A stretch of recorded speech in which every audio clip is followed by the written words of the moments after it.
कुठल्याही प्रकारचा गोड पदार्थ जर तुम्हाला खायचा असेल तर त्याची योग्य वेळ आहे जेवण झाल्यानंतर लगेच. कधी खाऊ नये तर उपाशी पोटी गोड पदार्थ खाल्ला नाही पाहिजे आणि सकाळी उठल्या उठल्या लगेच गोड पदार्थ खाल्ला नाही पाहिजे.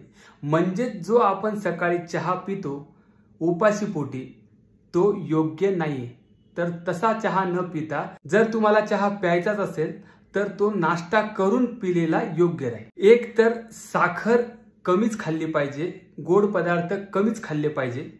जर खायचेच असतील तर ते जेवणानंतर खाल्ले पाहिजे. जर तुम्ही कुठलाही गोड पदार्थ उपाशी पोटी खाल्ला तर तो तुमच्या ब्लड मध्ये जाऊन तुमच्या ब्लडची शुगर स्पाइक करतो. तुम्ही कुठलाही गोड पदार्थ खाल्ल्यानंतर पहिल्या 1 ते 1.5 तासामध्ये शुगर स्पाइक्स खूप हाय लेवलला जातो आणि 1-1.5 तासानंतर लगेच इतक्या ड्रास्टिक तो खाली येतो की तुम्हाला पुन्हा एकदा गोड खाण्याची इच्छा होते. गोड खाल्ल्यानंतर तुम्हाला एकदम एक्साइटमेंट वाटायला लागते आणि गोड ते स्पाइक कमी झाल्याच्या नंतर लगेच पुन्हा ते एक्साइटमेंट पुन्हा खालच्या लेवलला येते. त्यामुळे क्रेविंग्स गोडची पुन्हा पुन्हा वाढते.